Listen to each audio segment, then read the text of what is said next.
Isso pode se transformar no mais estranho museu da América.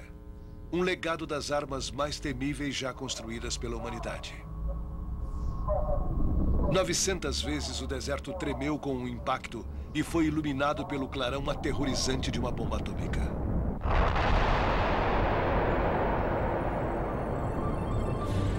Agora é a vez dos arqueólogos examinarem as ruínas, tentando preservar os vestígios do Armagedon para as futuras gerações. Meu nome é John Rhys Davis. Junte-se a mim para uma volta ao ponto de impacto a seguir em arqueologia.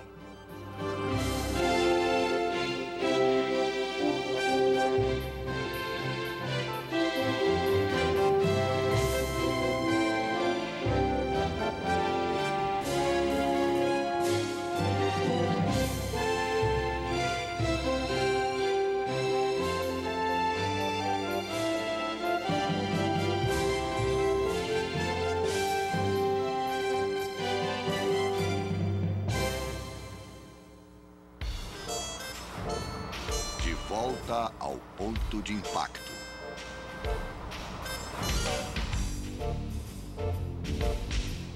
A zona de testes no deserto de Nevada fica a 60 milhas ao norte de Las Vegas. Aqui os Estados Unidos realizaram testes nucleares durante 40 anos. Na época, era um dos lugares mais secretos da América. Hoje, com o programa nuclear suspenso, a entrada é uma formalidade.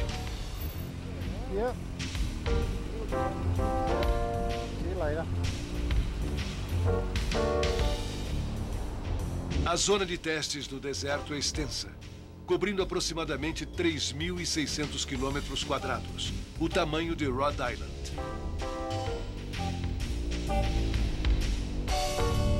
Seu papel mudou com o fim da Guerra Fria.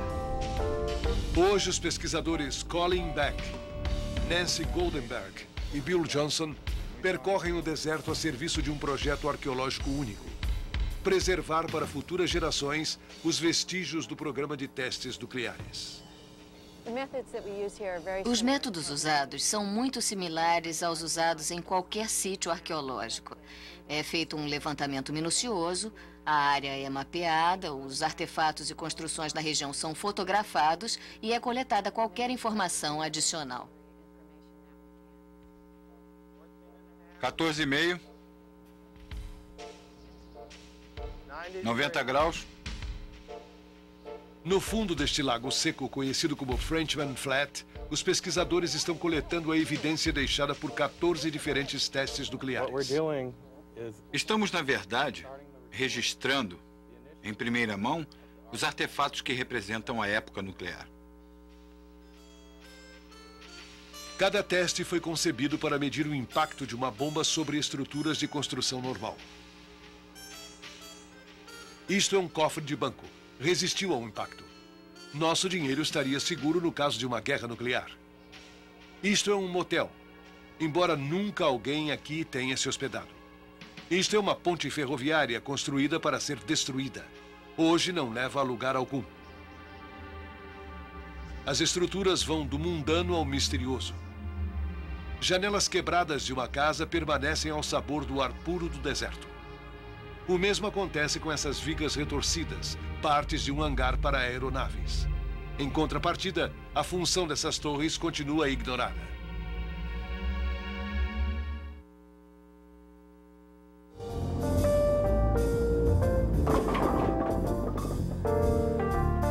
Para reconstruir a história de Bill Johnson, vai precisar usar todos os recursos disponíveis, inclusive as recordações de veteranos como Alfred O'Donnell. Vou pegar café, você quer? Não, obrigado. No início da década de 50, O'Donnell trabalhava e se divertia aqui em Mercury, a cidade de apoio erguida na zona de testes. Como membro da equipe de detonação, ajudou na explosão de mais de 100 bombas. As the blast went out and the heat wave. Na hora da explosão, uma onda de calor intenso se deslocava, queimando tudo que encontrava pela frente, chegando ao topo dessas montanhas. Formava uma coroa de fogo em volta do vale. Durava pouco, já que aqui não havia muito o que queimar.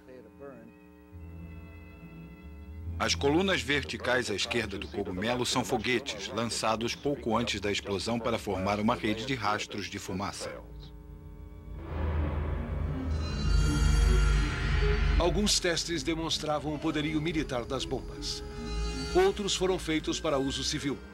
O projeto Sedan investigava o potencial das bombas para grandes projetos de engenharia civil, como a escavação de represas e a construção de portos. Essa explosão deixou um buraco com profundidade de 100 metros e diâmetro de quase 500 metros, a maior cratera feita pelo homem na face da Terra. O programa foi interrompido devido a temores sobre contaminação radioativa. Contudo, a cratera foi tombada, um tributo à sua insignificância permanente.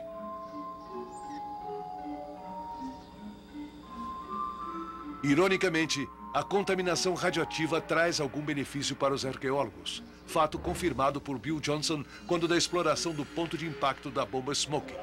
Smokey era uma bomba possante, detonada do alto de uma torre de 230 metros. O equivalente a 44 mil toneladas de dinamite fez um estrago de acordo. Materiais da torre estão espalhados na área de impacto, perfis I retorcidos e fundidos, cabos que seguravam a torre, etc. As colinas evidenciam a falta da camada superior do solo. O evento a removeu. O legado de Smokey persiste até hoje. 40 anos após a explosão, é um dos pontos mais radioativos da zona de testes. É perigoso ficar aqui por muito tempo. A permanência curta não tem perigo. As roupas especiais interceptam os raios alfa. O único problema são os nêutrons, presentes em quantidade realmente pequena. A maior parte das áreas de impacto foi logo limpa depois da detonação. Coletavam-se os escombros e removia-se a camada superior do solo. A área de impacto de Smokey foi deixada em sua condição pós-explosão.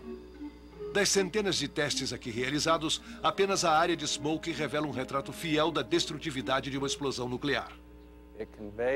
Mostra bem o tipo de destruição que ocorre no ponto de impacto. É um lugar arqueológico importante, já que pode ser o único remanescente no mundo.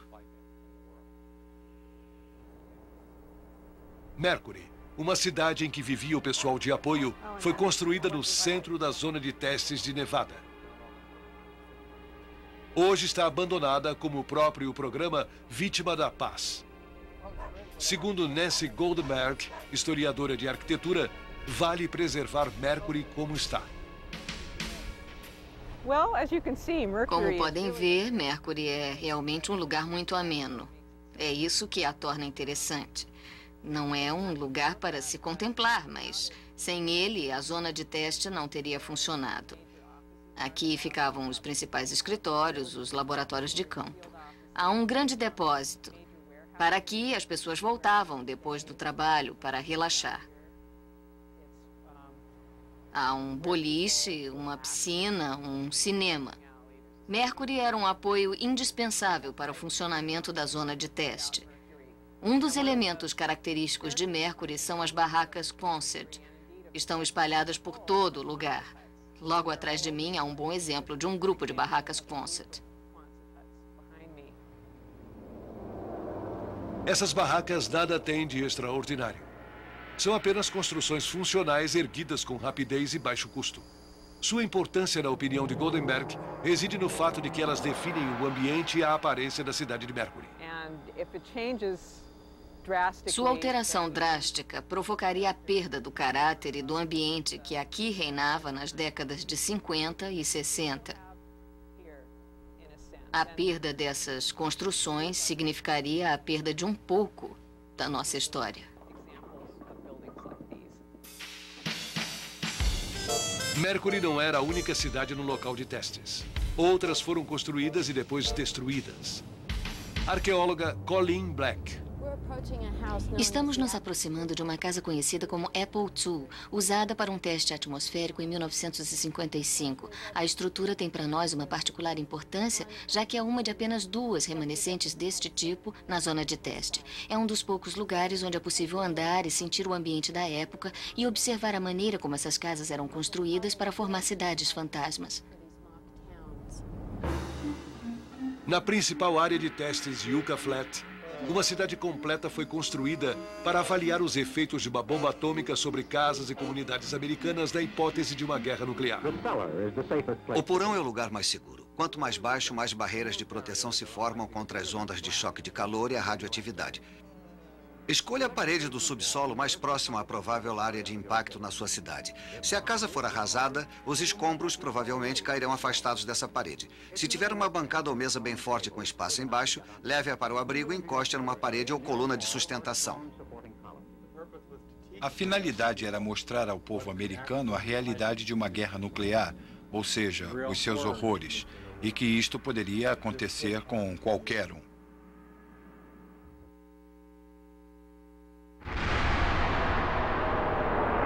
Em prol do conhecimento, tudo que podia ser explodido foi.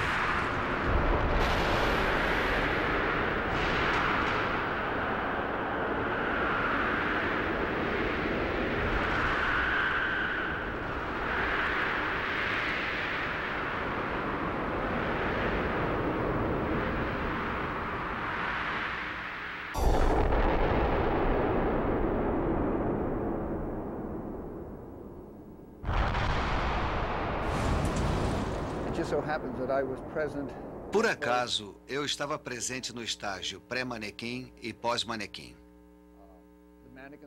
Os manequins eram colocados em várias casas da pequena comunidade construída para a ocasião e retirados após a explosão para o exame de suas roupas e de sua estrutura. Foram levados de volta para a loja J.C. Penney, em Las Vegas, e colocados na vitrine. O jornal Las Vegas Review, de 3 de abril de 1953, traz na primeira página fotos dos manequins antes e depois da explosão.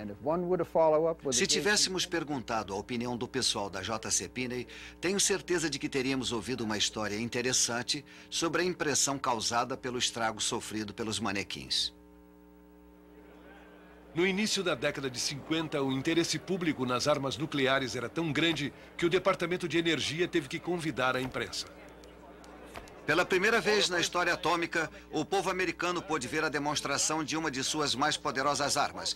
Em Yucca Flat, o pessoal da imprensa escrita, falada e filmada documentou o teste. Newsnob proporcionou a primeira visão dos testes. Oficial de informação da zona de testes Derek Scammell. O nome foi dado pela imprensa internacional, ou mais precisamente pelos correspondentes da imprensa americana que vieram para observar a primeira detonação pública de um artefato nuclear em Nevada. De fato, foi a primeira detonação televisionada ao vivo.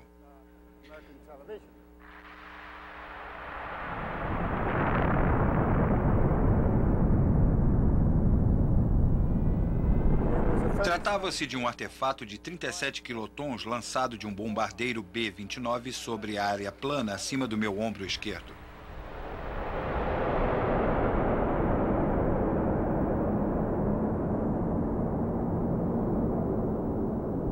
Testes atômicos são fascinantes de ver na televisão. Mesmo assim, as partículas radioativas liberadas numa explosão nuclear causaram um reboliço internacional no final da década de 50. Em 1963, um tratado internacional proibiu testes na atmosfera. Daí em diante, somente explosões subterrâneas.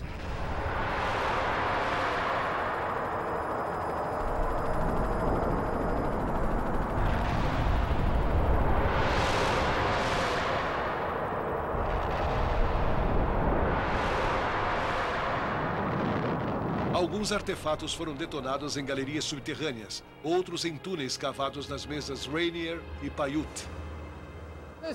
Este túnel é um dos vários cavados no lado norte desses morros. Desde 1957, 67 experiências diferentes foram realizadas nesses túneis. Os túneis foram vedados no ano passado, com exceção desta abertura. O barulho é da ventilação que inibe a concentração de gases tóxicos ou outros contaminantes.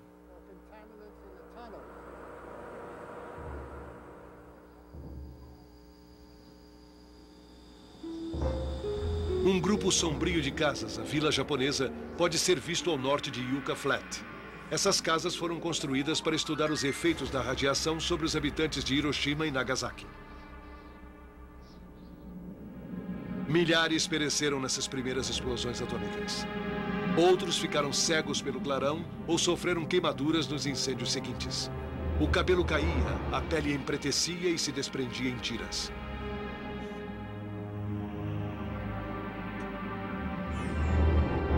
Em 1947, o Japão e os Estados Unidos começaram um estudo sobre os efeitos a longo prazo da radiação. A Vila Japonesa foi concebida para fornecer algumas respostas. A casa não é exatamente uma réplica de uma casa japonesa. Trata-se de uma casa análoga a uma casa japonesa, construída com materiais disponíveis nos Estados Unidos e concebida de forma a reproduzir as qualidades de proteção à radiação oferecidas por uma tradicional casa japonesa. Às vezes eram construídas casas completas. Outras vezes, apenas as fachadas eram erguidas, dando à vila a aparência de uma versão oriental de um cenário de filme de cowboy. A Torre Bren ocupava o epicentro da operação. O núcleo de um reator nu, içado até várias alturas, irradiava as casas sob diferentes ângulos. 50 metros maior que o Empire State Building, a torre é a estrutura mais alta já erguida pelo governo americano. Perto da torre, os arqueólogos descobriram uma casa em estilo japonês quase completa. A estrutura é surpreendente à luz da pesquisa sobre as estruturas leves da construção japonesa. Antes tínhamos visto fotografias, aqui podemos observá-las de verdade. Obtivemos um melhor entendimento da aparência dessas estruturas quando elas foram usadas nas experiências. Essas construções dilapidadas me trazem à mente o sofrimento horrível causado pelas primeiras bombas atômicas. A Vila Japonesa, com todo o seu poder de invocar memórias, desaparecerá rapidamente se não for preservada.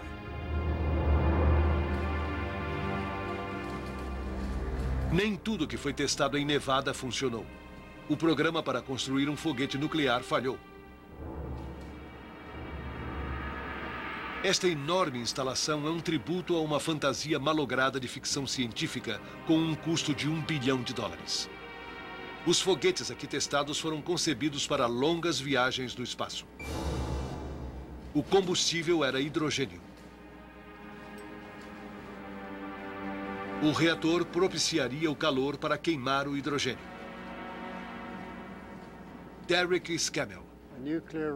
O motor do foguete seria colocado nesta área, posicionado aqui e preso pela parte superior. O hidrogênio desceria em volta do reator para seu aquecimento. Em seguida, passaria pela ventoinha, atravessaria um tubo em forma de U e sairia pela lateral. A ideia básica era desenvolver o motor para o empuxo de foguetes que levariam os astronautas a Marte e os traria de volta. Cortes no orçamento e problemas com radioatividade decretaram a morte do programa. 20 anos depois, ainda não se definiu o futuro da instalação. Mas enquanto os testes deixavam escombros e ruínas, aqui até a sala de controle permanece impecável.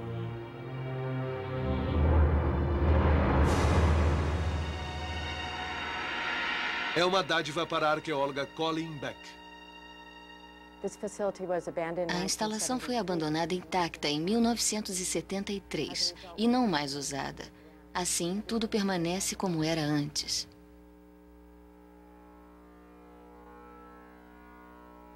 É deslumbrante, surrealista. É difícil acreditar que o lugar realmente existe, mesmo estando aqui.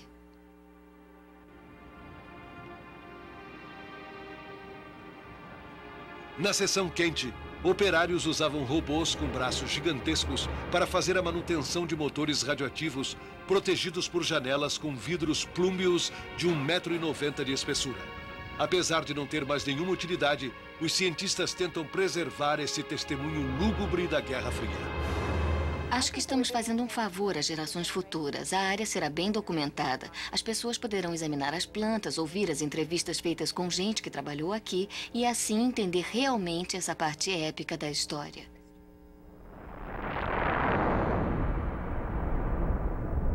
Os dias gloriosos desta zona de testes no deserto de Nevada passaram. Não há mais cogumelos ameaçadores, apenas o ar puro do deserto. As relíquias ganham em importância com o obscurecimento da era nuclear. Trata-se do registro de uma época da história humana particularmente interessante para gerações futuras. As ruínas, as construções tombadas, o emaranhado de ferros distorcidos, tudo evoca recordações daquela época. São um lembrete de que aqui foi dado um aviso.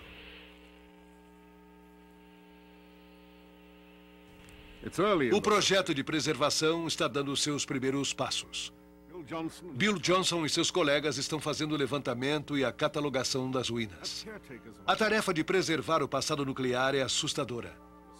Numa só geração, o arsenal nuclear mudou de guardião de paz para ameaça apocalíptica. Apenas 20 anos após terem sido propostos, os planos de utilização pacífica da tecnologia parecem idealísticos e ingênuos. Os artefatos da zona de testes são testemunhos imparciais do poder destrutivo da era nuclear.